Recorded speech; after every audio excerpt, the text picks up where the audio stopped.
Hi, thank you for taking time to learn more about the Community Development Block Grant for Recovery from the 2020 Labor Day fires. I'm Alex Campbell, Chief External Affairs Officer at Oregon Housing and Community Services. This presentation will introduce the basics of the Community Development Block Grant for Disaster Recovery. We invite you to help us make important decisions about how to spend the $422 million grant which the state will receive from the U.S. Department of Housing and Urban Development, or HUD, later this year. In this presentation, we will cover the guiding principles we will keep front and center as we develop a disaster recovery action plan for HUD, the timeline for developing the Action Plan 1.0. We call it Action Plan 1.0 because we know we will be amending the plan over time. We will write the initial plan based on what we know now, but please be aware that we will have the chance to adjust and change the plan over time as the recovery process evolves.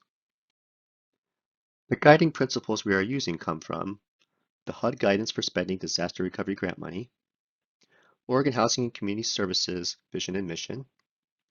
Governor Brown directed HUD to award the grant to Oregon Housing and Community Services, or OHCS, to develop and deliver recovery programs. The Disaster Housing Recovery Action Plan, which was developed with input from many state and local partners. And finally, the report from the Governor's Wildfire Economic Recovery Council. The relevant common themes from these documents were very clear. Advancing equity and racial justice is important in all of our work, but especially in recovery from disaster. Unfortunately, as is often the case, the families hit hardest by the Labor Day fires of 2020 are or were our neighbors who already face many barriers. This is particularly true of the Latino, Latina, or Latinx community in Jackson County, where the Alameda fire destroyed over 1,500 manufactured homes. We also know that recovery assistance often doesn't reach those who need it the most. Therefore, we will place the families hardest hit and with the least access to resources at the center of our approach. A related concept is underserved communities. When we make community-level investments, we will prioritize areas that have typically received fewer investments in the past, including areas with high poverty rates, both urban and rural. We will build back better, and by that we mean to be better prepared to withstand future disasters. Finally, we know that housing and community recovery go together. We can't have meaningful recovery without both. Before we talk about the timeline for Action Plan 1.0, we want to acknowledge that recovery efforts are, unfortunately, almost always too late. This is especially true of disaster recovery grants. Congress approved this funding in November 2021, and HUD provided guidance for how to use the funds in February of this year. This presentation is part of our first round of public engagement. We are asking local and tribal governments, community-based organizations, and other stakeholders about whether our guiding principles are right and to help us define the most important unmet needs. In early April, we will take the results of that first round of outreach to members of the Housing Stability Council and other leaders from the most impacted areas to help us make the first key decision, how to spend the money and on which programs. After that review, we will be ready to publish a draft action plan. In early May, we will move into a second round of public engagement, which will include discussions with fire survivors and others about program design. There will be a 30-day public comment period during which members of the public are invited to comment on the draft.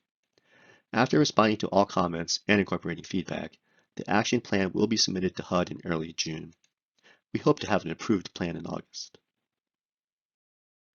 The Disaster Recovery Grant is for $422 million and will be spent primarily to benefit low and moderate income survivors of the 2020 Labor Day fires in the hardest hit counties, defined by HUD as the most impacted and distressed counties and zip codes: Clackamas, Douglas, Jackson, Lane, Lincoln, Lynn, and Marion counties. The state can expand the definition of most impacted and distressed to include other impacted counties, such as Klamath County, in the program. Unlike typical community development block grants, the state can provide services directly with these funds. We believe that in the case of some programs, providing direct services might be the best, fastest way to serve survivors. Finally, HUD requires us to spend at least 15% of the grant on mitigation for investments that will make us more resilient to future disasters. An example would be spending additional money on new housing to make sure that it is less vulnerable to future wildfires. This also could include mitigation projects that reduce risk of future natural disasters. At least 70% of all disaster recovery spending must assist households that earn no more than 80% of the median income in their area. That 80% standard is shown here by county. The state could request a waiver to spend more on families with higher incomes if there is data to show there is a lot of need to help families above this standard. This slide shows our best estimate of who was directly impacted by the fires. It is based on who lived in the census block groups in the burn areas. As you can see, if you look at the last column, there were lots of low and moderate income people living in these areas. In Jackson County, more than half of the people impacted by the fire would qualify as low or moderate income according to the HUD standard. In addition to the rules we just discussed, HUD directs the state to first allocate funds to meet unmet needs in the areas of public and affordable housing and housing for our most vulnerable neighbors. Then, the state can allocate resources to other housing needs, infrastructure, and/or economic revitalization. We know there are lots of needs, so choosing which to focus on is very important. HUD asks us, as a first step, to do a needs assessment for each category of spending.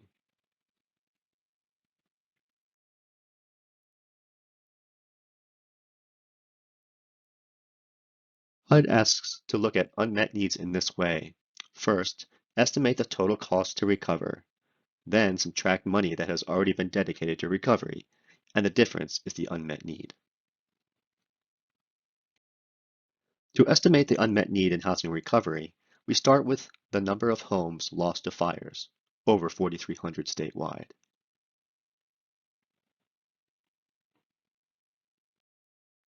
We know that rebuilding homes and apartments and replacing manufactured homes is expensive. The cost to replace 4,326 homes is likely almost $1.5 billion based on an average rebuilding cost of $304,831 per home. Then, HUD accounts for the resources that have already been committed to recovery. This is what the federal government calls a duplication of benefits. The first variable here is private real property insurance. We don't yet have any precise numbers on how much insurance has been paid out. The next two lines show FEMA awards and Small Business Administration loans that have been provided to impacted households too. The state has contributed over $218 million in assistance.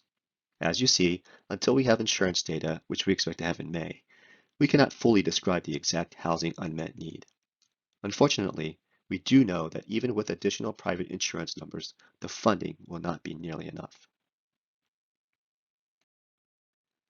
When we look at households that FEMA had found had a verified loss, over 1,000 had no homeowners insurance, and we know there were many survivors who didn't apply to FEMA or were denied benefits.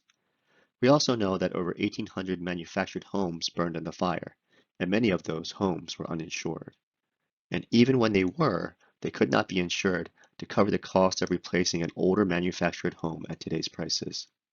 Taking these facts together, we can estimate that the remaining unmet housing need after insurance is still hundreds of millions of dollars. The infrastructure recovery need, according to HUD, is calculated by reviewing the local match required for hazard mitigation grants and for public assistance grants, which are FEMA grants to replace damaged or destroyed infrastructure. The state has allocated $20 million to help with these costs, showing a $57,694,892 unmet need. However, we know there are a lot of other infrastructure investments needed to support a full recovery. For instance, private infrastructure such as roads and utilities in your manufactured home park is not included. We also know there were a lot of pre-existing gaps in infrastructure such as sewer systems that are barriers to building replacement housing. For economic revitalization need, HUD tells us to start with applicants to the Small Business Administration, or SBA. 136 small businesses with over $30 million in damages applied to the SBA. We know that number is a very low estimate because many businesses never applied for funding. Over 150 businesses were directly impacted by the Mita fire alone. Many of these costs were covered by insurance, but many were not. This is an area where input from the public could be particularly helpful in completing the picture. Thank you for your interest. The more public input we get, the better the action plan will be. If you would like to share your thoughts, please click the link below to complete a short survey.